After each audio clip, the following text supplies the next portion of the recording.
Estatuto dos Servidores do Município de Gravataí. Um conjunto de direitos, deveres, obrigações impostas ao servidor público. Essa demarcação legal entre o ente jurídico contratante e você, futuro servidor público. Eu sou o professor Flávio Santos e a tua aula começa agora. O Estatuto dos Servidores, que traça essa relação jurídica entre o servidor e a instituição contratante, nos diz que temos que ocupar um cargo público. O cargo público é uma unidade básica da estrutura orgânica funcional, é o conjunto de atribuições, deveres e responsabilidades.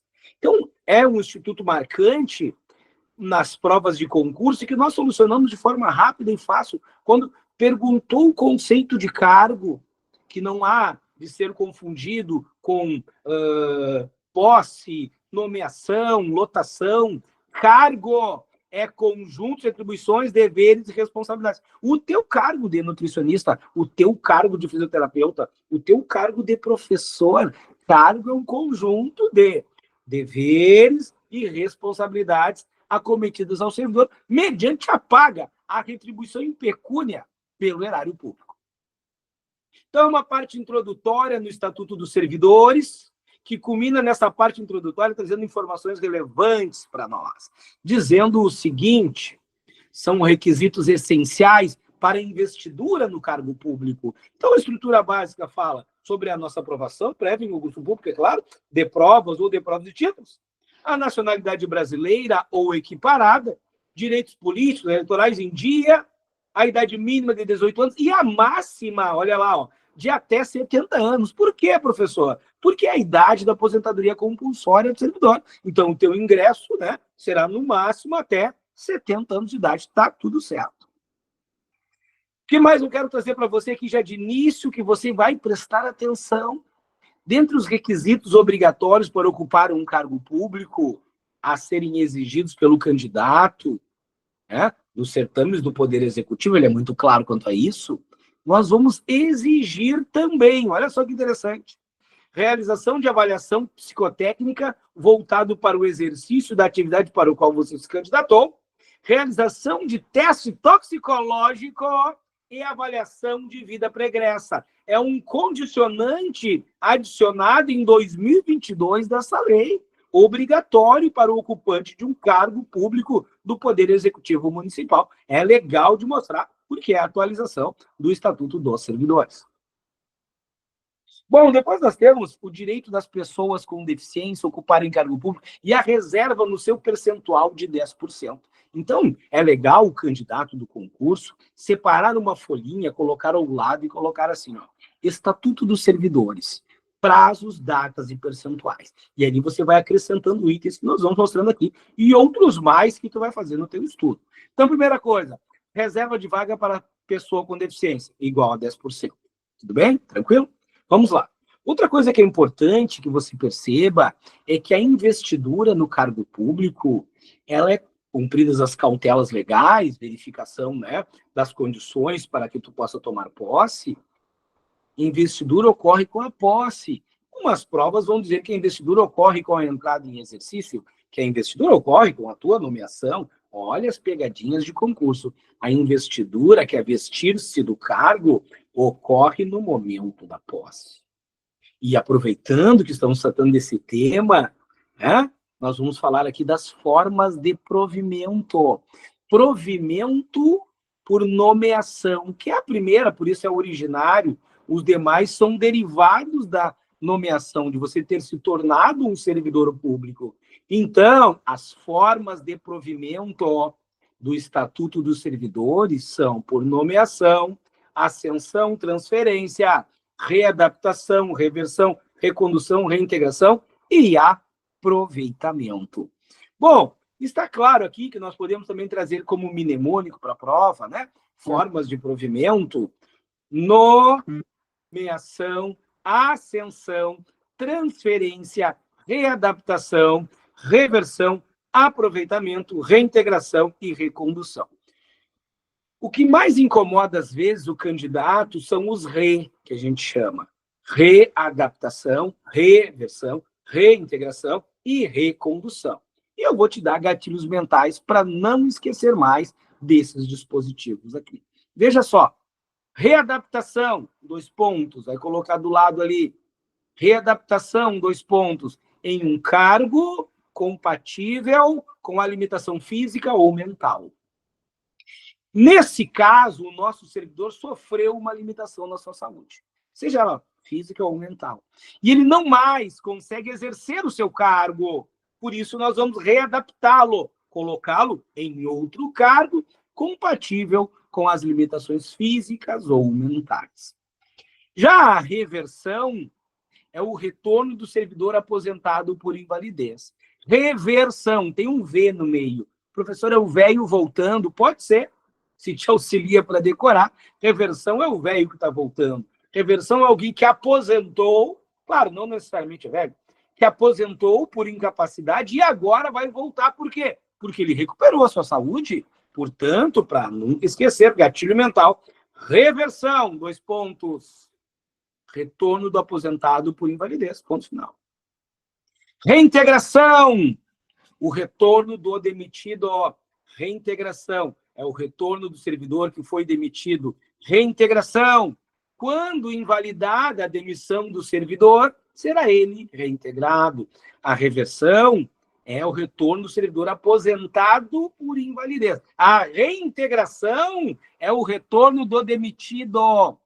Retorno do demitido reintegrado, decorrente da invalidação da demissão do servidor, reintegração. E, por fim, recondução, retorno ao cargo de origem, ou, se quiser, retorno ao cargo anteriormente ocupado. E claro que as derivações de tudo isso e a íntegra do conteúdo está aqui no material separado para você, com a devida demarcação de que mais cai, como cai, e a exemplificação com as questões de prova de concurso. Tudo nesse material. Veja só, é importante que você decore, né, e perceba que ele diz aqui que o concurso público terá validade do prazo de até 2 anos, podendo ser prorrogado uma única vez por igual período. São regras estruturais previstas lá na Constituição Federal, no artigo 37, que foram transferidas para cá, para o dispositivo jurídico único do município de Gravataí. Agora, o que tu deve decorar aqui, além dos conceitos, tá, são os prazos. Posse é aceitar o cargo público. Por que expressamente, professor? Porque tu vai assinar um documento, é o grande momento do servidor. Você foi nomeada e nós marcamos, né, uma data para tu tomar posse, onde tu vai assinar um documento. Lembra que a investidura ocorre com a posse? A partir desse momento você será uma servidora. Digam amém, Jesus. Você será uma servidora.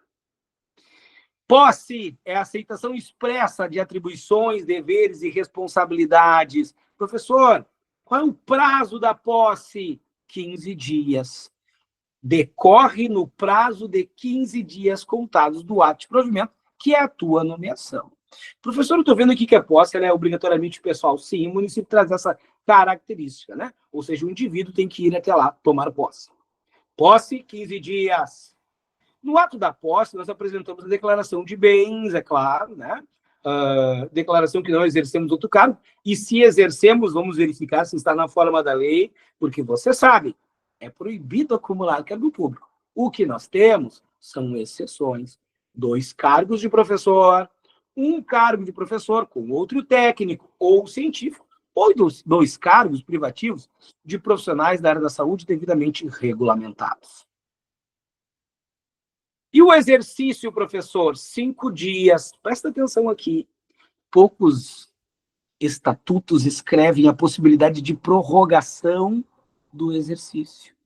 Interessante, não é? É de 5 dias, prorrogáveis por mais 5. Se te perguntarem o prazo do exercício, 5 dias. Se te perguntarem a prorrogação, por mais 5 dias, contados da data da posse. Então, mais uma dica para você aí, meu ilustre candidato. Posse, 15 dias, exercício, 5 dias, vai decorando, vai passando para a tua folha de prazos, datas e percentuais a serem decorados. O que mais que eu quero trazer para você de interessante aqui? Frases de concurso, como o artigo 27, o servidor transferido removido, redistribuído, requisitado ou cedido, que deva ter exercício, presta atenção, em outro órgão, em outro local, em outra entidade, outra localidade, se estiver em férias, casamento, luto, ele terá 10 dias, a partir do término do impedimento ou afastamento, para entrar em exercício. Nós chamamos isso de período de trânsito. O professor estava de férias e foi transferido. Volta das férias, e aí depois que você encerrou o seu impedimento legal, voltou das férias, você terá 10 dias para entrar em exercício. Tá bem? Estágio probatório. O servidor entra em exercício, entra em estágio probatório, cumpre um período, diz aqui a legislação, presta atenção agora, probatório por período de 2 anos de efetivo exercício. O que nós temos que lembrar é que a Constituição Federal ajustou esse nosso estágio probatório para 3 anos, que é o período para adquirir estabilidade. Então, o examinador não vai entrar nesse mérito para não criar uma celeuma contigo com recursos depois da prova. Ele vai direto ao assunto. Ele vai querer que tu diga os requisitos do estágio probatório. Quais são os requisitos ou quesitos do estágio probatório? PADIC. Que é isso, professor? Produtividade, assiduidade, disciplina, idoneidade moral e capacidade de iniciativa. Então, você terá um boletim de avaliação com esses itens aqui. E, claro, o concurseiro que presta outros concursos públicos vai ver que mudou aqui os requisitos. Sim, porque você está numa legislação específica de Gravataí e escolheu esse, não aqueles outros que tu estudou em outros concursos. Esses são os requisitos de Gravataí. PADIC. Enquanto a gente não adquire estabilidade na condição de servidor, nós podemos ser exonerados por uma série de motivos, como ele elenca aqui: inassiduidade, indisciplina, insubordinação, improbidade. Claro, né? Sempre assegurado ao indivíduo ampla defesa, mas isso aqui pode nos levar à exoneração em pleno estágio probatório. Professor, veja bem, o servidor não aprovado em estágio probatório será exonerado em ato fundamental. Se estável, ele é reconduzido ao cargo anteriormente ocupado. Então, a garantia de um direito do servidor aqui, que prestou o concurso, ele já é servidor de Gravataí. De repente, você está me assistindo agora. Professor, eu já sou servidor. Eu estou atuando lá como técnica de enfermagem. E agora vou prestar o concurso para enfermeira. Já estou lá há 8 anos, sou estável. Então, você vai assumir, se Deus quiser, de enfermeira, entre os primeiros colocados. Nesse momento, você é colocada no cargo de enfermeira e entra num novo estágio probatório para o cargo de nível superior que você agora está conquistando e será avaliada lá. Se não der certo, a gente exonera você do cargo de enfermeira e tu será reconduzida ao cargo anteriormente ocupado. Tá bom? Aqui nós temos questões de prova que falam sobre isso, que testam você, dizendo assim, resumidamente, nessa questão. Professor, eu vou dar um print na tela, vou parar o vídeo agora e vou dar uma olhada na questão primeiro. Pode ser. O que a questão pede é que você avalie, né, as condições, né, do estágio probatório onde o servidor pode ser exonerado. Veja só. Falta de dedicação ao serviço pode gerar a tua exoneração. Subordinação não gera exoneração. O que geraria seria a tua insubordinação. E falta justificada a posteriori, pessoal, é quando o indivíduo falta e justifica os motivos, né, que levaram ele a faltar naquele dia. Um acidente de trânsito, sofreu um assalto e justificou. Isso também não seria motivo de exoneração de um servidor em estágio probatório. Você está vendo? Então, temos apenas como verdadeira a primeira opção, as outras demais são falsas. Nós temos um verdadeiro, um falso, um falso. Nós temos um verdadeiro, um falso e falso. Temos Brasil como resposta. Outras coisas que eu quero trazer para vocês aqui sobre estabilidade, deixando bem claro e colocado o dispositivo constitucional para você não se perder. O servidor habilitado num concurso público será empossado e adquire estabilidade, diz o texto da lei, após 2 anos. O que nós sabemos é que a Constituição Federal, desde 1998, deixa claro que para alcançar a estabilidade você precisa de 3 anos. Então, há aqui uma desatualização do Estatuto, ele não está condizente com a Constituição Federal e, nesse sentido, é inconstitucional. Também, de novo, o examinador não vai entrar nesse mérito para não comprar um rolo contigo na prova, tá?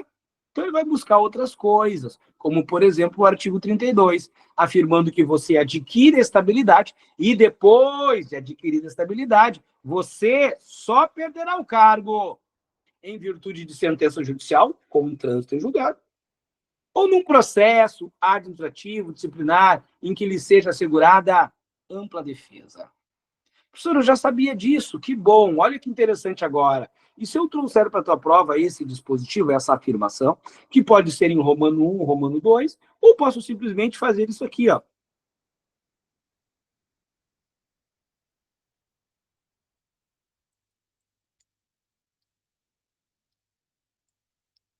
Ou de sindicância, no qual lhe seja assegurada ampla defesa. E agora? Pausa o vídeo aí e pensa. A sindicância demite? Não, professor. Ao final do Estatuto dos Servidores, quando eu vejo a necessidade de verificar irregularidades perpetradas por um servidor, eu vejo que nós podemos abrir, a autoridade competente deve abrir, uma sindicância ou um processo administrativo disciplinar. A abertura do PAD é quando ocorre algo mais grave que justifique a abertura desse PAD e até mesmo a demissão futura desse servidor. Então, fica uma dica para você aí, meu ilustre candidato. Só perde o cargo em virtude de sentença judicial, com trânsito em julgado, ou num processo administrativo disciplinar, sempre lhe sendo assegurada a ampla defesa. Depois você encontra aqui as definições de transferência, readaptação, reversão, que eu já falei. Cabe lembrar que na reversão não pode reverter aquele aposentado que contar com 70 anos de idade. Por quê? Porque é a idade da aposentadoria compulsória do servidor público. Definição de reintegração, de recondução, todos muito importantes na tua prova. Não pode perder de decorar todos esses itens aqui. Professor, eu não consigo acompanhar, você é muito agitado, fala muito rápido. Você tem no dispositivo aí a possibilidade de diminuir a velocidade do professor. Tá? Alguns que estão mais preparados, inclusive, aceleram o professor. Tá? Então, vai pausando, vai diminuindo, coloca do teu lado uma folha para colocar resumo, suas anotações, observe as questões de prova aqui apresentadas e vai treinando, e vai treinando. Também um dos objetivos aqui é a gente mostrar algumas atualizações que essa lei trouxe para vocês estudarem e lembrarem na prova. Olha aqui uma questãozinha de prova boa, bem tranquila, rápida de solução. Olha só, a investidura do servidor em cargo de atribuições e responsabilidades compatíveis com a limitação que tenha sofrido em sua capacidade física ou mental. É chamada de quê? De acordo com a limitação física ou mental, professor. Readaptação, ponto final, acabou. Então, veja só, a outra forma de provimento tem aqui é reintegração. Reintegração é o retorno do demitido. Lotação não é forma de provimento, né?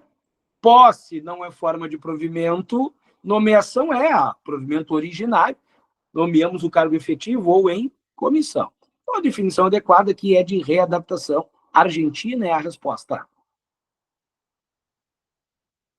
Tem mais textos, mais provas, você encontra isso aqui no nosso canal, você tem aulas específicas, exclusivas no site Professor Flávio Santos, onde nós vamos levar você a gabaritar essa legislação, claro, com bastante estudo, empenho, treinamento, questões de prova, simulado, tudo à sua disposição.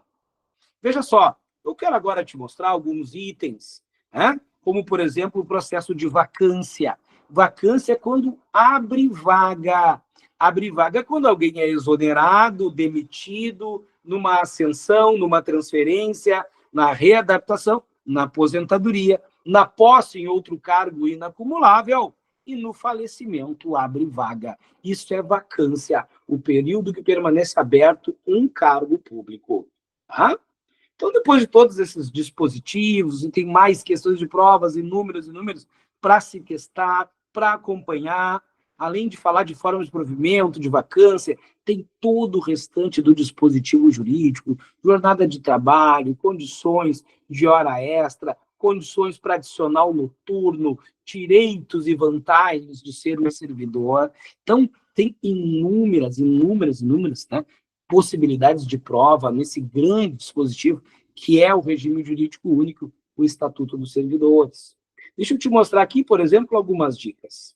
Veja só.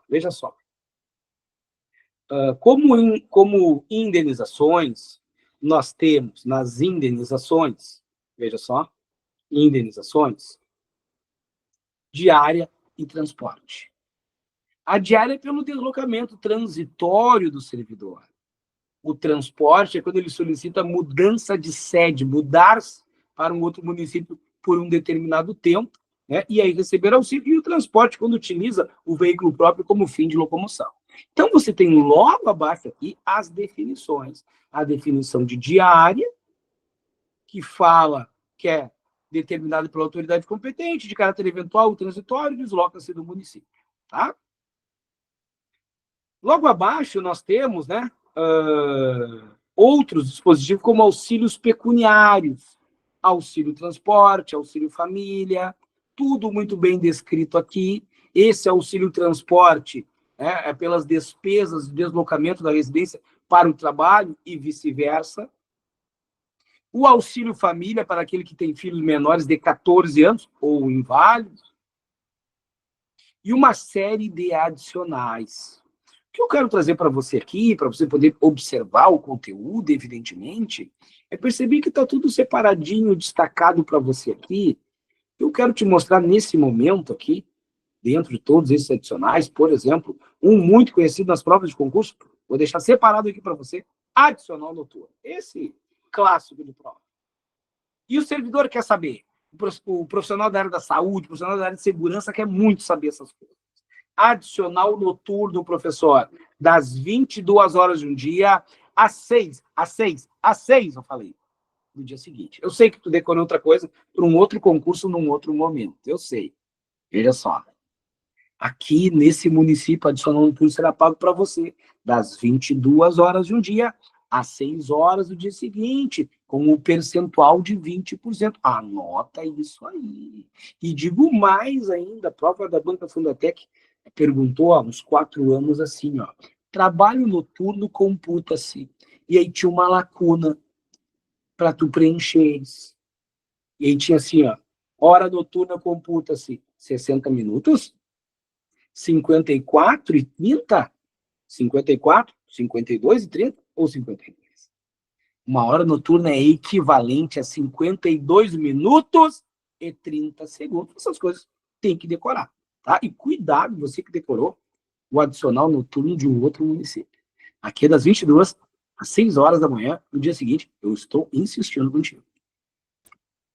Depois disso, o que eu também quero salientar para você aqui, dentre todos esses direitos, é o direito a férias. Claro que você sabe que as férias equivalem a 30 dias, mas aqui nós temos uma forma de você memorizar as condições de férias que ele coloca no artigo 101. Você tem direito às férias nas seguintes condições. 30 dias de férias se o servidor não contar com mais de 5 faltas. Então, com isso, nós criamos essa planilha para você nunca esquecer. E montar ela rapidamente na prova. Perguntou a férias, 30 dias. Aí, nesse lado de férias, você vai reduzir 5, ó, menos 5. Férias, 30, 25, 20 e 15. Do outro lado, faltas, não faltar mais de 5, né? Depois, não faltar, né, mais de 10. Não faltar mais de 15, não faltar mais de 20. Observe que aqui nós temos o decréscimo de 5, 30, 25, 20, 15, e depois 5, 10, 15, 20, o acréscimo. Então, fica fácil de montar férias e faltas ao serviço. Numa prova com romanos, eu coloco isso aqui e trago para você aqui, por exemplo, ó, 28 dias.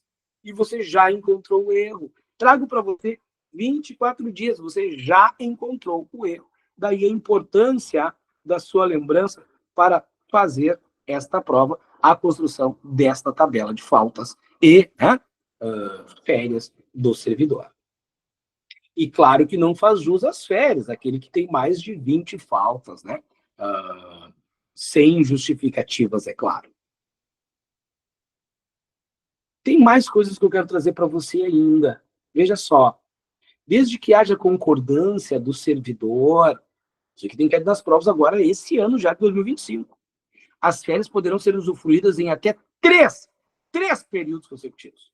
Um deles não poderá ser inferior a 14 dias, corridos, é claro, e os demais não podem ser inferiores a 5 dias corridos. Bom de colocar na prova a redação de 2021.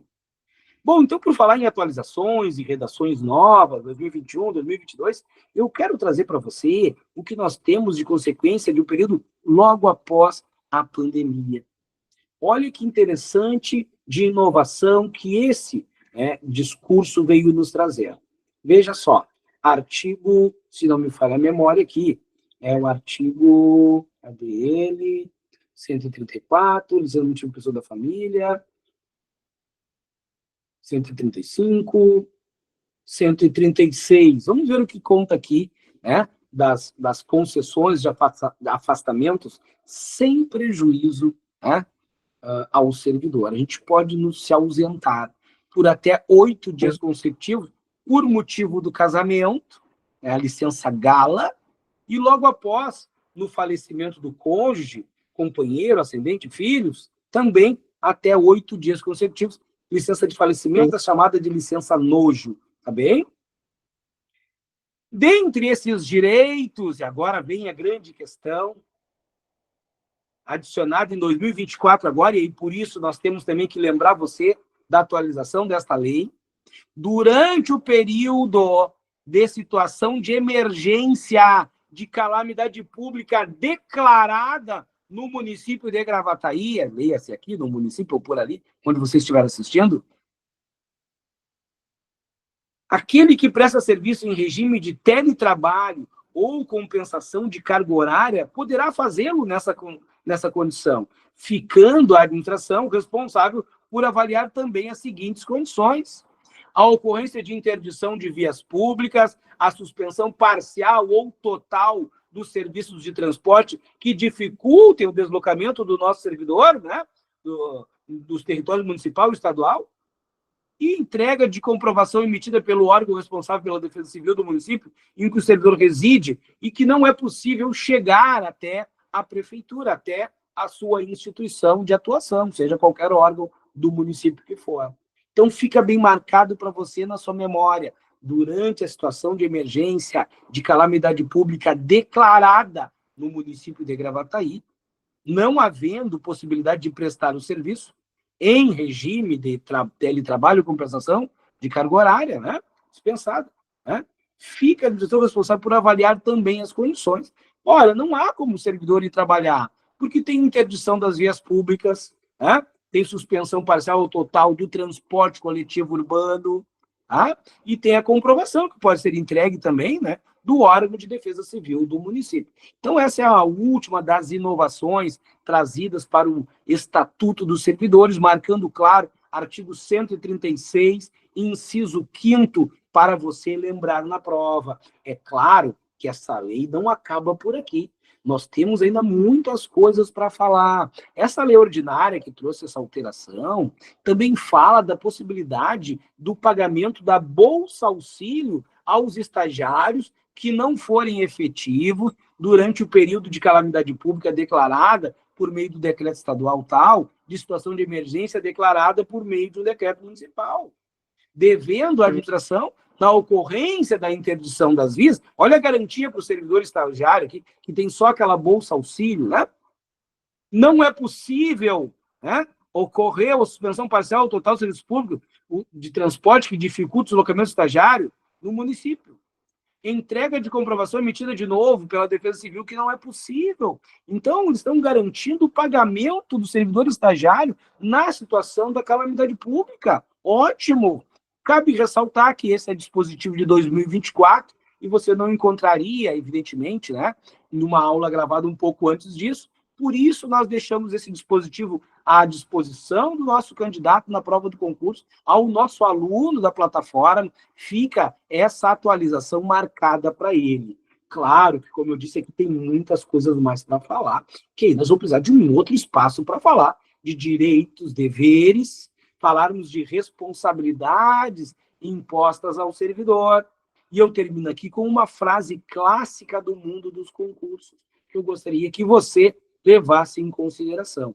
O servidor responde civil, penal e administrativamente por seus atos. Veja só, e uma palavra só, a responsabilidade civil. Faz um ganchinho e coloca prejuízo. Causou prejuízo, vai pagar.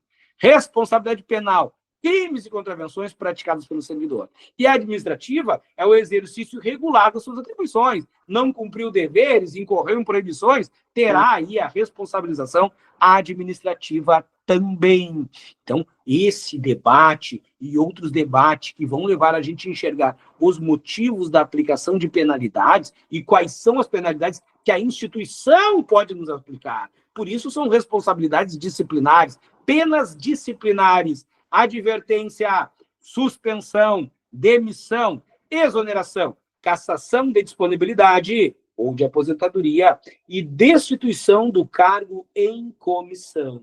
Outra coisa que eu quero ressaltar para o nosso aluno concurseiro é que nós encontramos aqui o Instituto da Exoneração como possibilidade de pena disciplinar, porque ele está fazendo a previsão de exoneração daquele servidor em estágio probatório que não cumpriu as regras de assiduidade, de disciplina, foi insubordinado, e aí causa-se aí um motivo da sua exoneração previsto como pena disciplinar. Então, cuidado com algumas pegadinhas. São penas disciplinares, exceto. Olha como a questão fica pequena. Eu coloco aqui A, B, C, D, E, e coloco aqui no meio, por exemplo, o gancho. Então, é de conhecimento empírico, muitas vezes, das pessoas falarem, tá sabendo que a fulana tomou um gancho? Não, não tomou gancho, pessoal. Gancho não dá para tomar. Gancho é para pendurar carne no açougue. Então, cuidado com as expressões. Vocês estão querendo falar de suspensão, tá? A aposentadoria compulsória não é suspensão. Aqui, nesse dispositivo, não tem o Instituto da Repreensão como medida disciplinar, então tu tem que decorar. Isso aqui vai para as folhas, isso aqui vai para a porta da tua geladeira, junto com as formas de provimento, vacância, vai as penalidades impostas ao servidor. Bom, pois bem, aqui nós concluímos uma aula para você de atualização desta lei e os demais dispositivos você encontra nas outras aulas. Eu sou o professor Flávio Santos, esse é o meu trabalho, é isso que eu faço. Eu aprovo pessoas em concursos públicos. Obrigado e até breve.